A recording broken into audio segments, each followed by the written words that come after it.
The Republic of Shadows, an untold chronicle of America's hidden founders.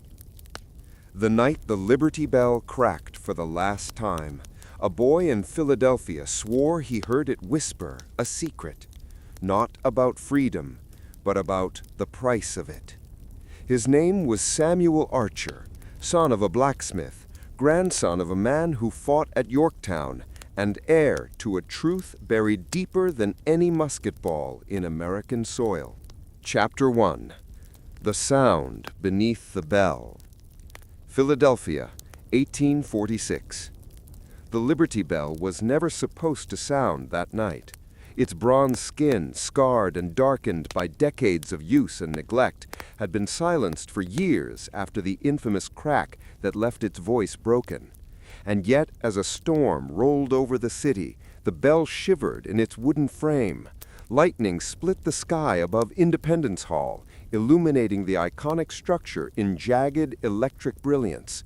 The bell released a low, resonant groan that vibrated through cobblestone streets, rattling shutters and sending every sleeping dog into uneasy barks. 12-year-old Samuel Archer awoke with a start, heart pounding. He had been dreaming of his grandfather, a man he had never met, yet whose presence filled the Archer household as if he were a living ghost. His grandfather's portrait hung above the family hearth, a stern figure in the uniform of a Revolutionary War soldier, eyes cold and unyielding, a musket slung over his shoulder. The storm had shaken the glass of the portrait loose. It teetered on its hook, threatening to fall, and as Samuel reached for it, he discovered something unusual wedged between the frame and the wall, a folded letter, sealed in dark wax. The seal bore a symbol Samuel had seen before, though he could not have named it at the time, an eye inscribed within a 13-pointed star.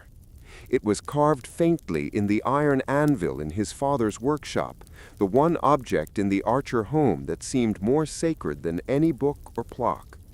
His father never spoke of it. The air around Samuel thickened as he broke the seal. The letter was old, its paper brittle and faintly scented with tobacco smoke. The handwriting was elaborate, curling in ways that made each sentence feel like a ceremony. To the last of the Archers, you are heir to a truth too vast for the commons to bear. A secret older than the Republic itself lies in the echoes of the bell. Seek it and understand. Freedom is never free, and history is written in shadows as much as light. Samuel's pulse raced. He had learned fragments of history at school, the Founding Fathers, the Revolution, the Constitution, yet this letter hinted at something beneath the textbooks, something his family had carried quietly through generations. He pocketed the letter and ran down the stairs to the workshop, where the anvil and hammer stood like silent witnesses to centuries of toil. His father, Thomas Archer, was hunched over a piece of wrought iron, shaping it into a horseshoe with rhythmic hammer blows. "Pa," Samuel began, but stopped. How could he explain a letter that spoke of shadows and secrets? Thomas did not look up. "Go back to bed, Samuel," he said, voice calm but heavy, as if he carried the weight of centuries in his bones. But Samuel hesitated. The Liberty Bell, it rang tonight. Thomas's hand froze mid-strike. The hammer hovered over the iron. His eyes, the color of storm clouds, flicked to his son. "It should not have," he said finally. "But some things in this world do not obey rules, boy. Not the bell, not history, and certainly not fate." Samuel's curiosity burned hotter than the forge in the workshop. He slipped back upstairs, letter in hand, and read it again by the dim candlelight.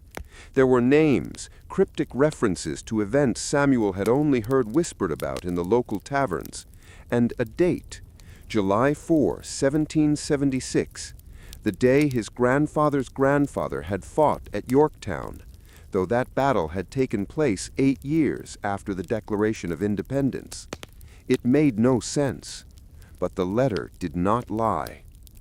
Philadelphia was a city on the cusp of change. In 1846, the streets were alive with the clatter of carriages, the shouts of street vendors, and the mingled scents of coal smoke and river water. Dock workers unloaded barrels of sugar and molasses from ships along the Delaware River. New brick buildings jutted alongside weathered colonial homes. The city was expanding, restless, aware of its own history and eager for the future.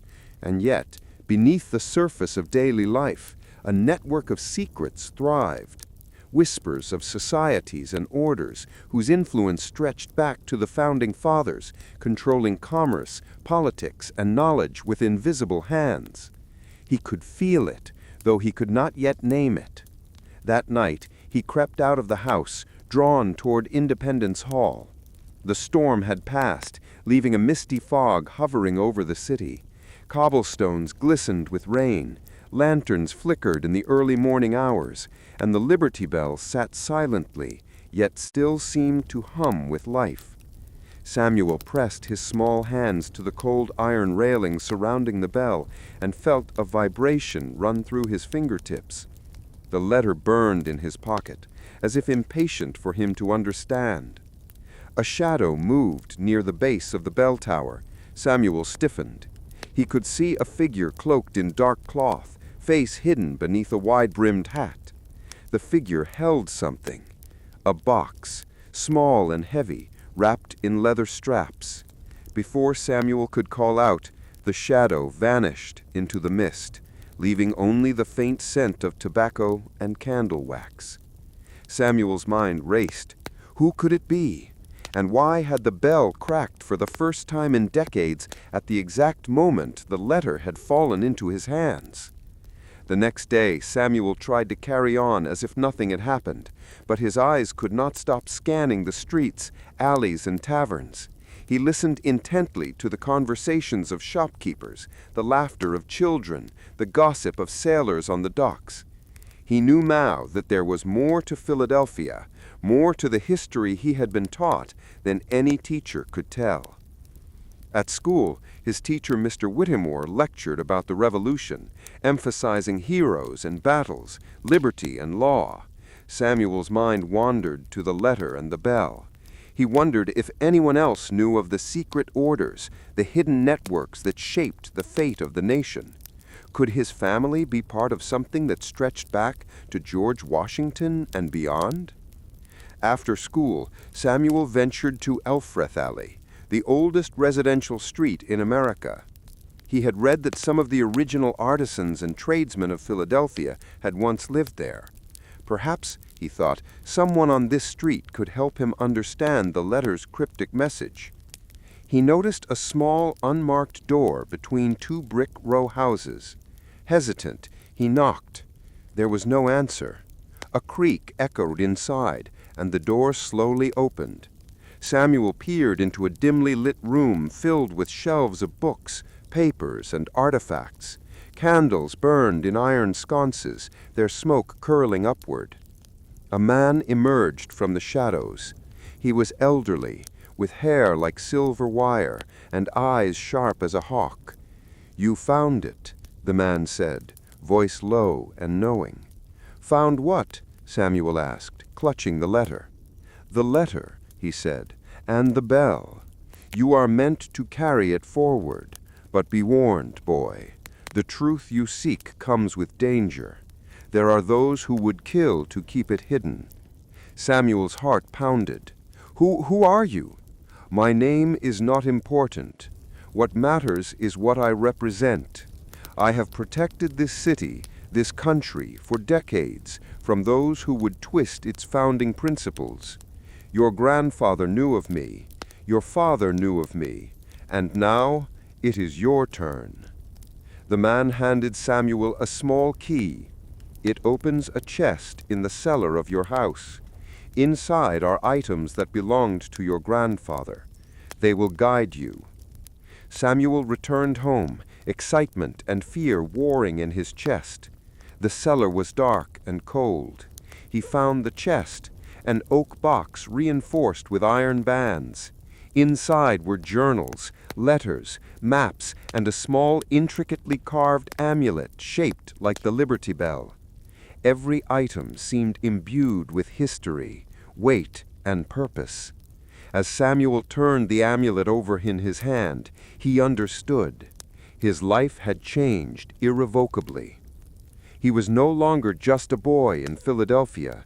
He was the heir to a legacy intertwined with the nation's most profound secrets. And the Liberty Bell, scarred and broken, had spoken to him first. The letter's warning echoed in his mind. Freedom is never free, and history is written in shadows as much as light. Samuel Archer closed the chest, the storm from the previous night now a memory. Yet in the silence he felt the pulse of something larger, the beating heart of a nation, a secret hidden in plain sight, waiting for the right hands to uncover it. And he knew, with unshakable certainty, that his journey had only just begun. Chapter 2. The Order of Shadows. The morning sun spilled weakly across the cobblestones of Philadelphia, turning the wet streets into rivers of gold and gray. Samuel Archer, still clutching the amulet shaped like the Liberty Bell, descended into the cellar. The chest had revealed a world he never knew existed. Journals filled with precise observations of political gatherings, coded letters detailing financial exchanges, and maps marked with symbols that seemed to correspond to buildings, streets, and secret meeting places across the city. Samuel sat cross-legged on the cold stone floor, flipping through the journals. One entry caught his attention immediately. To preserve the Republic, the order must remain hidden. Public knowledge is dangerous. Only the worthy may be guided. The words struck Samuel like lightning. He realized that his grandfather and his father had been members of this mysterious organization. And now, by accident or design, the responsibility had passed to him. But what exactly did the order do? And why had the Liberty Bell sounded that stormy night, as if calling him forward? The answer came sooner than Samuel expected. That evening, a soft knock echoed through the Archer household. Thomas Archer opened the door to find a tall man draped in a dark overcoat, his face hidden beneath a wide-brimmed hat, the same figure Samuel had glimpsed near Independence Hall. "Father," Samuel whispered. Thomas looked at the man and nodded. "This is the one I spoke of," he said quietly. The stranger's voice was gravelly, yet calm. "Samuel Archer, you have begun your journey. The Order of Shadows does not recruit, it chooses, and you have been chosen." Samuel felt both fear and excitement tighten in his chest. "What must I do?" The stranger stepped inside, removing his hat to reveal a lined, intelligent face, eyes like twin daggers of clarity. "First, you must understand history as it really happened, not as the textbooks tell you. The Declaration of Independence, the Constitution, the birth of the Republic, these were not simply political events. They were battles of ideals, power, and secret influence. There are families, societies, and individuals whose roles have been erased from public record. They remain, still guiding the nation's destiny." Samuel's mind raced. He had studied American history at school, memorizing dates, battles, and presidents, but never had he imagined such a hidden layer. "The journals and letters in your chest are keys. They will guide you. But beware. Others will seek to claim this knowledge for their own purposes. You must be careful whom you trust. Even the city itself can be an enemy." For the next weeks, Samuel studied the chest with relentless focus. The journals revealed names, places, and coded instructions, references to the Mason family in the city, a network of merchants whose loyalty to the Republic was untested, and hidden symbols embedded in public buildings. Samuel began mapping them carefully, overlaying his grandfather's markings on a map of Philadelphia. One evening, as candlelight flickered across the pages, he noticed a pattern in the symbols. They seemed to form a path through back alleys, abandoned warehouses, and even the grand homes of influential merchants, leading towards a final destination near the banks of the Delaware River. Determined, Samuel resolved to follow the path. He knew that he could not do so openly. He would need to move quietly, observe closely, and rely on his instincts. The first step came sooner than he expected. Samuel received a note slipped under his door. Meet at the old bell foundry, midnight. Bring nothing but courage. A friend. Samuel's pulse quickened. He dressed in dark clothing and slipped out of the house, careful not to wake his father. The streets were silent except for the distant toll of church bells and the occasional clatter of a carriage. Mist clung to the sidewalks, curling around lampposts and stairways. At the foundry, he found 3 figures waiting. One of them was the stranger who had first spoken to him. The other 2 were cloaked and hooded, their faces hidden beneath a wide-brimmed hat. "Welcome, Samuel," the stranger said. "Tonight you will witness the initiation of knowledge. You will see history as it truly is, and learn the weight of secrets." They led him inside. The foundry had long been abandoned, but tonight it glowed with candlelight, casting long shadows across rusted machinery and forgotten tools. In the center of the room lay a circle of carved symbols, each corresponding to markings Samuel had seen in his grandfather's journals. "This is the chamber of witnesses. Only those who can understand the balance of light and shadow may enter. Tonight you will witness the rituals that preserve the Republic." Samuel's stomach twisted with both fear and awe. As he stepped into the circle, the hooded figures began chanting, not in a language he recognized, but in a cadence that resonated deep within his chest. The walls seemed to vibrate, and the air thickened with an energy that was both exhilarating and terrifying. Then the stranger spoke his final words. "Remember this, Samuel Archer. Knowledge without courage is nothing, and courage without wisdom is dangerous. You now stand at the threshold of both. Beyond this night, your life will never be the same." By the time Samuel returned home, dawn was breaking. The mist hung low over the Delaware, curling around the masts of docked ships. He clutched the amulet in his hand, feeling its weight, both physical and symbolic. He understood now that history was not merely a sequence of events recorded in books. It was a living, breathing force, shaped by those who understood the power of secrecy. And Samuel knew one thing. He would follow this path, uncover the hidden truths, and protect the Republic in ways that no ordinary citizen could ever imagine. The first chapter of his journey had ended. The real adventure, the challenge of navigating the shadows of history, of confronting both human ambition and the unseen currents that guided the nation, was only beginning. Chapter 3. Shadows over the Republic. By the spring of 1852, Philadelphia had grown into a bustling, restless city. Steam-powered carriages rattled along cobblestone streets, and factories belched smoke into the sky, signaling America's industrial might. The docks along the Delaware were crowded with goods from Europe, the Caribbean, and southern plantations, cotton, sugar, timber, and tobacco. Wealth flowed into the city like the river itself, yet with it came inequality, corruption, and whispered alliances that no newspaper would dare print. Samuel Archer, now 18, had become deeply immersed in the Order of Shadows. Under the guidance of the elder, whose name Samuel finally learned was Elias Wainwright, he had spent years studying the hidden connections among the city's most influential families. Bankers, merchants, ship owners, and politicians whose public personas hid private ambitions. The order, Samuel learned, was less a single organization than a web of intertwined networks. Some members were loyal patriots, others opportunists willing to steer the Republic's course for their own gain.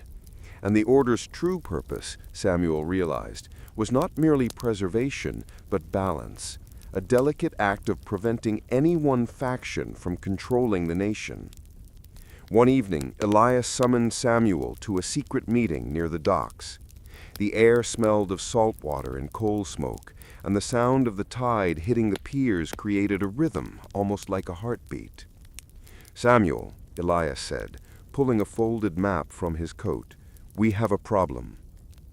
Samuel leaned closer. The map displayed Philadelphia in intricate detail: streets, warehouses, shipping yards, and, curiously, a network of red markings connecting certain homes and businesses.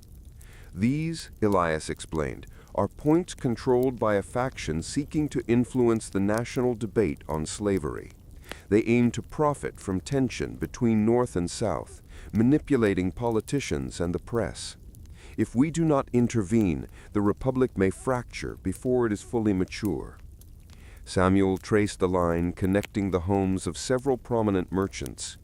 "And the order?" he asked. "We operate in the shadows," Elias said. "We cannot stop every action, but we can guide outcomes, protect innocent lives, and ensure that freedom is not permanently compromised. Your role now is critical." Samuel spent the next weeks shadowing influential figures. By day, he worked in his father's blacksmith shop. At night, he navigated alleys, attended clandestine meetings, and deciphered letters written in code. He learned that political influence often came from seemingly mundane transactions: a shipment of cotton rerouted, a loan quietly guaranteed, a newspaper subtly instructed to print or withhold a story. One evening, Samuel intercepted a letter detailing a planned strike among dock workers. The message suggested that the strike was not spontaneous, but orchestrated by merchants seeking to depress wages and create political unrest. Samuel delivered the intelligence to Elias, who nodded gravely. "You see now," Elias said, "that history is rarely made in public chambers. It is forged in back rooms, warehouses, and alleys, places the average citizen never enters. Those who understand this wield true power." Samuel's work soon attracted the attention of others. One night, as he emerged from a warehouse after delivering coded messages, a young woman stepped from the shadows. She wore a dark cloak, and her eyes, sharp and calculating, seemed to pierce through the mist. "I've been expecting you," she said. "Name's Clara Whitford. I work independently, but our goals align. The South is rising, and the tensions in Pennsylvania are more dangerous than most realize." Samuel studied her carefully. She carried herself like a diplomat, but there was a blade at her hip and the calm precision of someone used to danger. "What do you want?" he asked. "To work with you," Clara said. "The Order is not the only group aware of the currents pulling this nation apart, but if we cooperate, we may be able to prevent bloodshed, or at least minimize it." Samuel felt a thrill and a chill. He had never met anyone like Clara, yet her confidence and knowledge matched his own training under the Order. Together, they began uncovering networks of influence reaching from Philadelphia to Washington, D.C., and even deep into southern cities like Charleston and Richmond. The first major test came in 1854. Samuel discovered that a shipment of arms intended for southern militias had been disguised as agricultural supplies. The plan, if successful, could have given radical pro-slavery factions a strategic advantage in the border states. Samuel and Clara traced the shipment to a warehouse along the Delaware. Using maps and instructions from Elias's journals, they navigated a hidden passage beneath the building, arriving just as crates were being loaded onto a ship bound for Charleston. "Now," Clara whispered, "we stop this without being seen." Samuel carefully removed one of the crate locks, the same technique his grandfather had documented in the journals, and discovered letters confirming the plan, dates, locations, and the names of several influential politicians who were aware of the shipment. They left the crates in place, but copied all the information, ensuring the order could take steps to counteract the plan without triggering a public scandal. The real battle, Samuel realized, was information, knowing what others did not, and acting with precision. Over the next decade, Samuel continued his work. He witnessed the growth of tension between North and South, debates over the Kansas-Nebraska Act, violent clashes in Kansas, and the rise of political leaders whose ambitions threatened the fragile balance of the nation. Through it all, the Order of Shadows operated silently, guiding outcomes to prevent catastrophe. Yet Samuel began to understand something else. No amount of secrecy or manipulation could prevent the coming storm. The nation was moving to a crisis too vast for any secret society to fully control. Still, he persevered. The lessons of his grandfather and Elias were clear. Courage, wisdom, and patience could steer history, even in the darkest moments. And Samuel knew he would face those moments soon, as whispers of rebellion, war, and division began to echo louder than ever across the land. By 1860, Samuel Archer was no longer a boy. He was a young man seasoned by years in shadowy corridors of power, fluent in the hidden languages of influence and strategy. And as Abraham Lincoln assumed the presidency, Samuel knew that the order's work would be tested in ways no one could yet imagine. The nation teetered on the edge, and Samuel felt the weight of history pressing down on his shoulders. The Liberty Bell, now silent once more, seemed to watch over him, as if acknowledging the role he had inherited: protector, observer, and guardian of secrets that could shape the Republic's fate. Chapter 4: The Blood and the Iron. April 1861. The air in Philadelphia was thick with smoke and anxiety. News of Confederate forces firing on Fort Sumter had reached the city, and the nation seemed to tremble as if on the edge of a precipice. Citizens gathered in the streets, discussing enlistments, drafts, and the uncertain future. Samuel Archer, now 27, stood quietly in the shadows, observing the throngs, his hands clasped around the amulet shaped like the Liberty Bell. He had trained for this moment in ways that no ordinary soldier could understand. For years, the Order of Shadows had prepared him to act in the spaces between visible power and invisible influence, guiding supplies, intercepting intelligence, and protecting those whose lives were intertwined with the Republic's survival. Beside him, Clara Whitford adjusted the strap of her satchel, eyes scanning the crowds. "It begins," she said softly, "and we have little time." Samuel nodded. The Union must hold, but not by force alone. Knowledge will win this war as much as muskets and cannon. Their first task was immediate.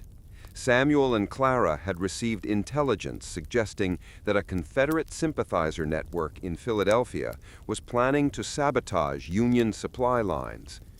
Railways leading south through Maryland were especially vulnerable, as shipments of rifles, gunpowder, and provisions could determine the outcome of battles yet to come. The order provided maps, coded letters, and instructions, centuries of accumulated wisdom distilled into practical guidance. Samuel had learned to move quickly, quietly, and decisively. And now, with the war erupting, the stakes were never higher. On a moonless night, Samuel and Clara infiltrated a warehouse along the Schuylkill River. Lanterns flickered through small windows, illuminating crates marked with Confederate insignia. Shadows moved inside, men armed and alert, preparing to redirect the supplies south. Samuel and Clara exchanged a glance. They could not confront the group openly, Exposure would mean certain death. Instead, Samuel employed a technique from his grandfather's journals, a series of small, precise adjustments to the crate's locks and contents, creating a delay without detection. By the time the conspirators returned, several critical shipments had been rerouted toward Union-controlled warehouses, while records had been quietly copied and sent to Northern officials. Every move we make must count tenfold. One mistake, and thousands could die. Clara placed a reassuring hand on his arm.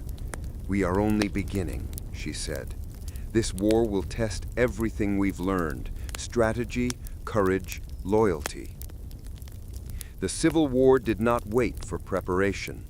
Battles erupted across Virginia, Maryland, and Pennsylvania. Samuel and Clara traveled alongside Union regiments, ostensibly as supply officers, but their true mission remained secret. They intercepted communications, delivered crucial intelligence, and occasionally altered the outcomes of skirmishes without leaving a trace. At Antietam, Samuel witnessed the horrors of war firsthand: the blood-soaked fields, the cries of wounded soldiers, and the acrid smell of gunpowder left indelible marks on his psyche. Yet even amid the chaos, the order's purpose remained: to preserve the Republic, guide its leaders, and protect the innocent wherever possible. He discovered letters from both Union and Confederate officers hinting at secret alliances, bribery, and the hidden ambitions of those who wielded power. Samuel realized that the war was not merely a clash of North and South. It was a battlefield of influence, manipulation, and moral choices that would shape the nation for generations. Clara proved equally adept.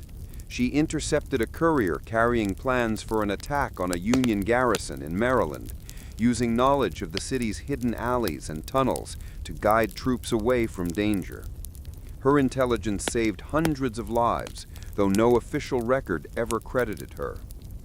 "History," she said one evening as they watched the sun set over a ruined field, "will remember generals and presidents, but those who keep the Republic alive in the shadows, they are always forgotten." Samuel nodded, understanding fully. He had seen enough death, enough ambition and treachery to know she spoke the truth. And yet the work of the order had prevented far greater catastrophe: battles avoided, supplies preserved, lives spared. By 1863, the war had reached a critical point. Samuel received intelligence about a secret Confederate plan to disrupt rail lines near Gettysburg, a plan that could have altered the outcome of one of the war's pivotal battles. Acting with precision, Samuel and Clara moved under cover of darkness, delivering intelligence to Union commanders, redirecting troops, and ensuring that the Confederate forces encountered prepared defenses rather than open supply routes. The Battle of Gettysburg raged for 3 days. Samuel watched from a hidden vantage point, understanding that every decision he had made in the shadows had contributed to the larger outcome.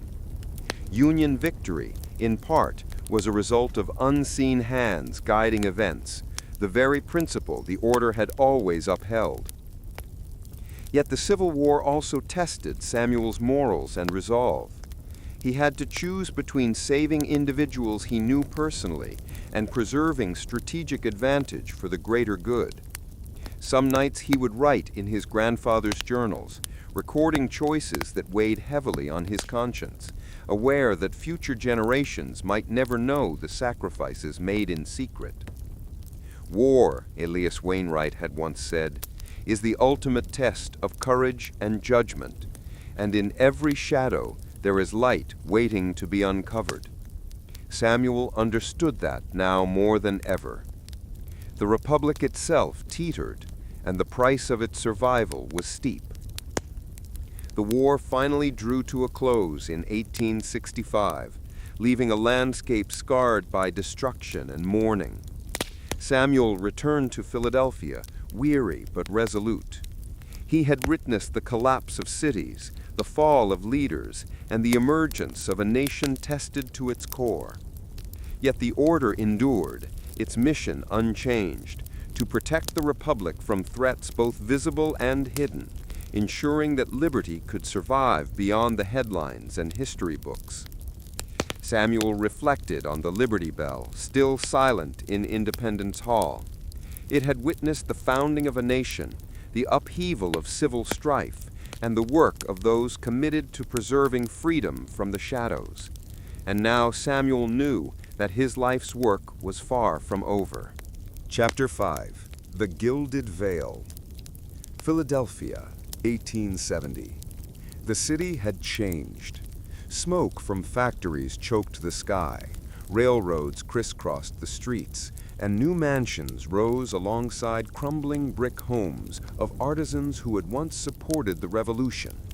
America was no longer just a nation of farmers and merchants. It was an industrial powerhouse, ambitious, hungry, and ruthless. Samuel Archer, now 36, walked the streets with a measured purpose. The amulet of the Liberty Bell hung from his neck, a constant reminder of his family's legacy. The war had ended 5 years ago, but the struggles for power had only evolved. The battlefield was now commerce, politics, and finance, and the order of shadows had adapted. The Gilded Age, as journalists called it, was a gilded illusion. Wealth had accumulated in the hands of a few industrialists, railroad tycoons, steel magnates, oil barons, and bankers. Their public generosity, libraries, foundations, and universities, masked private manipulations that shaped policies, elections, and even wars. Samuel's work had shifted from guiding armies to monitoring the invisible strings of commerce and power. One evening, Samuel met with Clara Whitford at a discreet parlor near Market Street. Clara had aged gracefully, her sharp eyes still alert to danger. Between them lay a series of reports and letters, each detailing the growing influence of families like the Carnegies, Vanderbilts, and Morgans, as well as less prominent but equally dangerous operators who sought control through railroads and banks. "Look here," Samuel said, pointing to a ledger. This shipment of steel was sold at an inflated price to a small town in Pennsylvania. The profits don't just enrich a family, they fund political campaigns and manipulate local elections. Clara nodded. "It's a web. Every decision is connected. Every dollar spent has consequences beyond the ledger. That's why the order must remain vigilant. Without oversight, the Republic could be bought outright." Samuel's investigation soon led him into the heart of Philadelphia's railway network. Railroads were not just transportation, they were arteries of influence. Control a rail line, and one could dictate the flow of goods, information, and people. Samuel mapped secret connections between railway executives, politicians, and financiers, creating a network of intelligence the order could use to counter exploitation and corruption. At the same time, he discovered darker undercurrents. Labor strikes, often portrayed as spontaneous uprisings, were manipulated by both business owners and political operatives. The order could not stop every injustice, but Samuel and Clara acted where intervention could prevent bloodshed or financial collapse. One particularly tense mission involved a proposed merger of two major railway companies. Publicly, it promised efficiency and progress. Privately, it would eliminate competition, drive wages down, and consolidate political control. Samuel infiltrated a boardroom under cover of night, accessing correspondence and financial records. He discovered bribes, secret agreements, and a plan to manipulate Congress into approving the merger. With Clara's assistance, the order leaked critical intelligence to select journalists, ensuring public scrutiny forced the companies to adjust terms and reduce their monopolistic power. The maneuver succeeded quietly. History would remember it as a minor regulatory victory, but Samuel knew the real battle had been fought in the shadows. Beyond commerce, Samuel also tracked the nation's political pulse. Reconstruction had left the South unstable, with corruption, violence, and lingering resentment threatening the fragile union. The order's influence extended subtly into these regions, monitoring elections, guiding policymakers, and protecting vulnerable communities. One letter from an Alabama operative, intercepted by Samuel, revealed plans to suppress freedmen from voting. Samuel alerted sympathetic local officials who acted discreetly to safeguard election processes. These small interventions prevented larger crises and helped sustain the fragile post-war order. By 1880, Samuel's influence extended beyond Philadelphia. The order's reach now included major urban centers, New York, Chicago, and Boston, and the strategies of wealth and power were global in scope. Samuel watched the rise of industrial magnates, understanding that their vision for America could either propel the nation into greatness or crush it beneath greed and ambition. Yet he also recognized limitations. The Republic, though preserved from the shadows, was increasingly fragile. Industrialization created a wealth gap, urban unrest, and a political system vulnerable to manipulation. The Liberty Bell, silent in Independence Hall, seemed to remind him that vigilance must continue, and that freedom was never permanent. It had to be constantly safeguarded. During this time, Samuel began chronicling his experiences in a journal, following the tradition of his grandfather. He documented lessons, strategies, and encounters with both virtuous and corrupt actors. His writings were encoded, hidden, and sometimes cryptic, intended only for future generations of the order who would carry the mission forward. He also trained new members, ensuring that knowledge, courage, and wisdom would not die with his generation. Clara remained at his side, a trusted ally and strategist. Together, they navigated the intricate politics of industrial America, maintaining the balance between progress and stability. By the end of the decade, Samuel understood a fundamental truth. The Republic's survival did not rest solely on battles, legislation, or public opinion. It rested on unseen hands acting in the shadows, protecting principles, guiding outcomes, and mitigating disasters before they erupted into crises. The Gilded Age was dazzling, dangerous, and deceptive. Its brilliance masked inequality, corruption, and unseen influence. Samuel Archer, heir to the Order of Shadows, knew that his work was far from finished. The industrial titans of the era were shaping the future, but without guidance, America could become enslaved to its own ambition. As he looked toward the rising skyline of Philadelphia, smoke curling from chimneys, he felt the familiar weight of responsibility settle on his shoulders. The Republic had survived revolution, civil war, and industrial upheaval, but the century ahead promised even greater challenges. Samuel tightened his grip on the Liberty Bell amulet. Somewhere in the shadows, opportunity and danger waited, and the order would be ready. Chapter 6. The Age of Fire. Philadelphia, 1915. The city had changed once again. Electric streetcars hummed along Market Street, and skyscrapers began to pierce the skyline. The industrial power Samuel Archer had helped guide in the late 19th century now fueled a nation stepping cautiously onto the world stage. Samuel, now 78, watched the city from a balcony overlooking the Delaware River. His hands were lined with age, but his eyes were sharp, still observing the flow of people, goods, and influence. He had trained generations in the Order of Shadows, and while he no longer moved as freely through the streets, his mind remained a weapon, tuned to recognize the subtle threads shaping the Republic's destiny. The world, he knew, was heating. Europe was teetering on the brink of war. The whispers of conflict reached Philadelphia, carried through cables, telegrams, and letters from allies and observers. The order had to act once again, quietly, decisively, and with an awareness of consequences that the public would never see.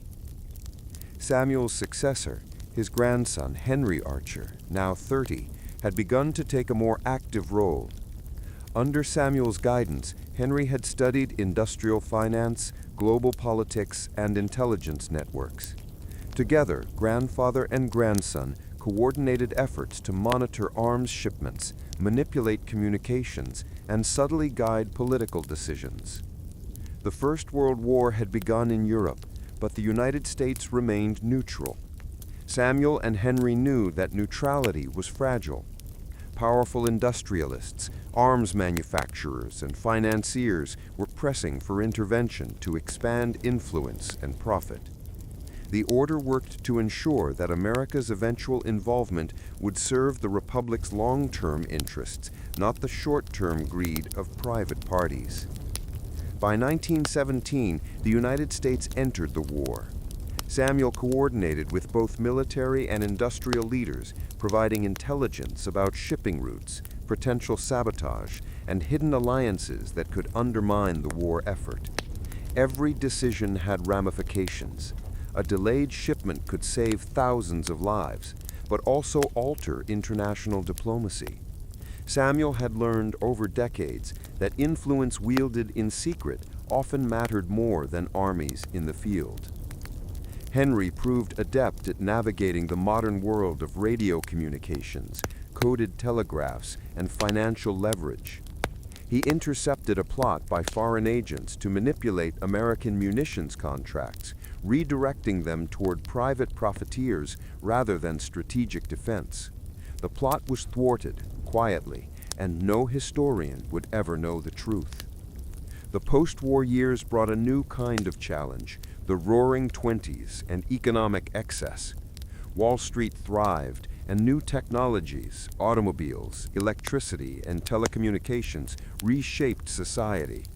Samuel, now in his twilight years, observed the rapid transformation with both awe and caution.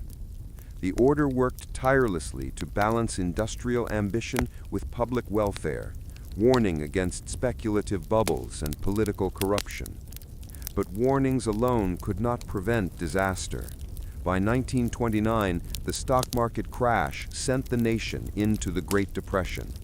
Samuel, Henry, and the order shifted focus to safeguarding the economy, ensuring that key industries survived, banks were stabilized, and social unrest did not tip into revolution.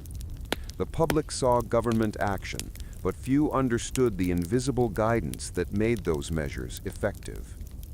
As the 1930s progressed, Europe once again became a theater of war. Hitler rose in Germany, Mussolini in Italy, and Japan expanded aggressively in Asia. The order turned its attention to intelligence gathering, diplomacy, and covert operations, ensuring that the United States could prepare strategically while maintaining public neutrality until the attack on Pearl Harbor in 1941. Samuel, now 90, rarely left his home, but his counsel remained invaluable. Henry led missions across cities like New York City, Chicago, and Washington, D.C., uncovering espionage networks, tracking industrial and financial support for foreign powers, and ensuring that the nation's arsenal remained under trustworthy hands. The Second World War became the ultimate test of the order's philosophy. Every industrial decision, every diplomatic maneuver, every intelligence breakthrough mattered. Samuel watched from his study as the Republic faced threats unlike any in its history: fascism, totalitarianism, and global conflict. The order's work was invisible, uncredited, and dangerous. Allies and enemies alike moved on the world stage, unaware of the hidden hands shaping the course of events. Samuel often reflected on the Liberty Bell, silent but enduring, a symbol of a nation tested by fire and shadow alike. By 1945, victory was achieved. Europe lay in ruins, Japan had surrendered, and the United States emerged as a global power. Samuel, now near the end of his life, felt the weight of the century behind him. The order had preserved the Republic through revolution, civil war, industrial expansion, and global conflict. but he knew the century ahead would demand vigilance in new ways: nuclear weapons, espionage, and the emerging Cold War.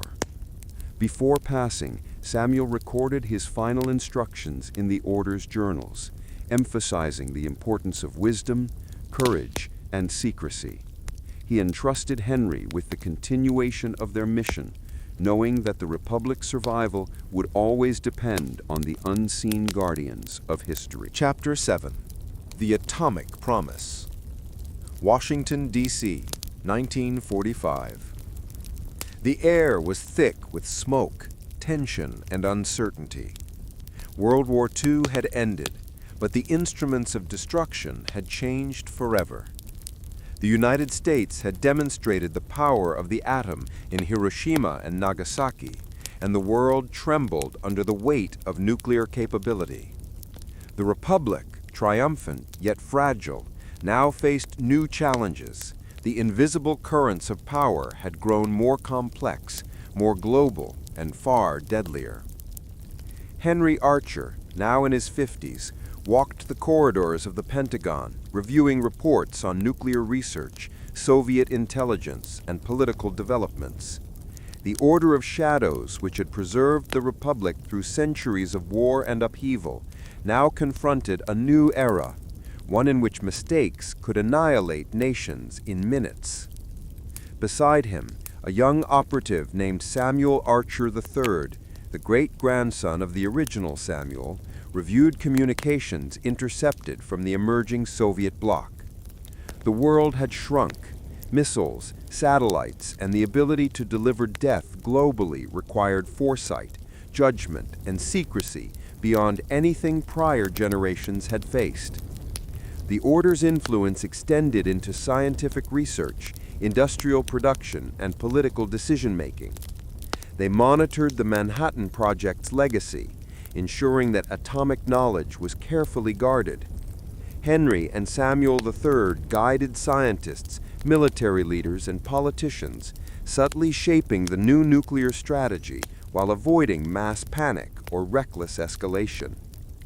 We've entered an era where information is power, but unlike before, mistakes cannot be corrected. Every choice has immediate, irreversible consequences. Samuel III nodded. He had inherited the discipline, curiosity, and moral weight of his ancestors. The Liberty Bell amulet, passed down through generations, hung around his neck, a symbol of vigilance and responsibility. The Cold War began in earnest. The Soviet Union expanded influence across Eastern Europe, while the United States sought allies and technologies to maintain global stability. The Order tracked secret communications, manipulated diplomatic outcomes, and ensured the nation's military and scientific leaders made choices aligned with the Republic's long-term survival. One critical moment came in 1950, during the early stages of the Korean conflict.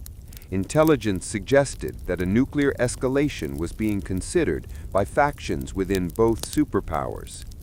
Samuel III, under Henry's supervision, facilitated a covert exchange of information, preventing miscalculations that could have triggered worldwide catastrophe. History would never record their intervention, yet it had altered the course of the conflict. Meanwhile, the space race emerged as both a symbol and a battleground. The United States aimed to demonstrate technological superiority over the Soviet Union.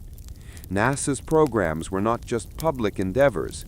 Behind the scenes, the Order ensured that key scientists, engineers, and astronauts operated in ways that maximize both innovation and safety. In 1961, President John F. Kennedy pledged to land a man on the moon by the end of the decade. The public saw heroism, courage, and technological brilliance. But behind the scenes, the Order ensured the resources, logistics, and political support necessary for such an unprecedented achievement were precisely aligned. Henry watched as young engineers, many of whom were unaware of the Order's presence, worked tirelessly to solve complex problems in rocket science, navigation, and materials engineering. "It's all connected," Henry reminded Samuel III. "Science, politics, and secrecy. One misstep, one leak, and the Republic's future could be imperiled." The order also faced moral and philosophical dilemmas. Nuclear weapons posed questions far beyond military strategy. The ethics of deterrence, the morality of preemptive strikes, and the risk of global annihilation. Samuel III spent long nights debating with mentors, reviewing historical precedents, and weighing decisions that could influence billions of lives. It was during this period that a secret document surfaced, long hidden by previous generations of the order. Written in the late 18th century, it contained the founder's last prophecy. "The Republic shall rise and endure, yet its fate shall always depend upon those who act unseen.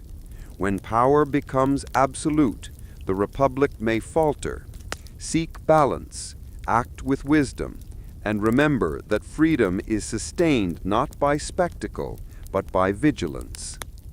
The weight of these words struck Henry and Samuel III profoundly. The prophecy reinforced the order's mission to act in shadows, guide the Republic, and preserve liberty in ways that public recognition could never achieve. By 1969, the world watched in awe as Apollo 11 astronauts landed on the moon. Millions celebrated humanity's triumph. Behind the scenes, the order ensured the mission's success. Logistics, technology, and political support aligned perfectly, avoiding crises that could have jeopardized the entire program. Samuel III held the Liberty Bell amulet as Neil Armstrong descended the ladder. The symbolism was not lost on him. Humanity had reached for the stars, yet the Republic's survival had been quietly guided by generations of unseen guardians. The Order of Shadows had ensured that the lessons of history, vigilance, courage, and wisdom remained alive. And so the cycle continued. Freedom, like the bell, had scars. History, like the Republic, was layered, visible achievements overlaying the hidden work of those who acted in shadows. Samuel III understood that the future would demand the same dedication, secrecy, and moral courage that had preserved the nation from revolution to the atomic age. The Liberty Bell, silent yet ever present, seemed to echo through time. Freedom is never free, and vigilance is eternal. Chapter 8: The Forgotten Pledge. Philadelphia, 2025. The city hummed with life, a blend of history and modernity.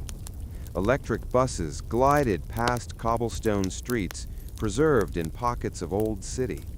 Skyscrapers reflected sunlight on the Delaware River, and the Liberty Bell, silent yet iconic, hung behind glass in Independence Hall, its scarred bronze a testament to centuries of struggle. In a quiet study, a young historian named Eleanor Archer flipped through a worn journal. She was the latest in the Archer lineage, a descendant of Samuel III. The journal was not merely a record of dates or events. It was a chronicle of shadows, secrets, and decisions made beyond the public eye. Every generation of Archers, she realized, had been tasked with a sacred duty to protect the Republic by unseen means. A small amulet rested Eleanor's neck, shaped like the Liberty Bell. She traced the edges with her fingers, feeling its weight, both physical and symbolic. The inscription inside, worn nearly smooth over centuries, read, "Freedom is never free, and history is written in shadows as much as light." The journal revealed centuries of guidance, from Samuel Archer's discovery of the Liberty Bell's hidden message through the Civil War and the Gilded Age, to world wars, the atomic era, and the space race. Each generation had faced crises, and each had acted in the shadows to protect the nation. The modern world presented new challenges. Cyber warfare, global financial systems, and mass communication meant that crises could erupt instantly, with consequences that were immediate and far-reaching. Eleanor knew that the Order's work had to continue, adapting to technology, politics, and social change. The threats were no longer local or national, they were global. Yet the principles remained unchanged: vigilance, courage, wisdom, and secrecy. The tools had evolved, but the mission was eternal. Eleanor placed the journal and amulet in a secure case. Her eyes drifted to the Liberty Bell through the museum's glass. Though silent, it seemed to resonate in time with her heartbeat, a reminder of the pledge made by generations of archers to guard freedom even when the world slept, and to act when history demanded guidance. She reflected on the stories within the journal: battles unseen, negotiations avoided, crises prevented. History, as most knew it, told only half the truth. The Republic's survival had depended as much on courage in the shadows as on courage in the light. And as the sun rose over Philadelphia, casting its glow across the city, Eleanor understood the final truth of the Order. Freedom is never static. History is never fully revealed, and those who watch, act, and protect from the shadows are the true custodians of the Republic. The Liberty Bell remained, silent and scarred, a symbol of resilience. And in the shadows, Eleanor took up her place in a centuries-long lineage, knowing that the pledge was hers to honor. The Republic had endured wars, upheavals, industrial revolutions, and atomic threats.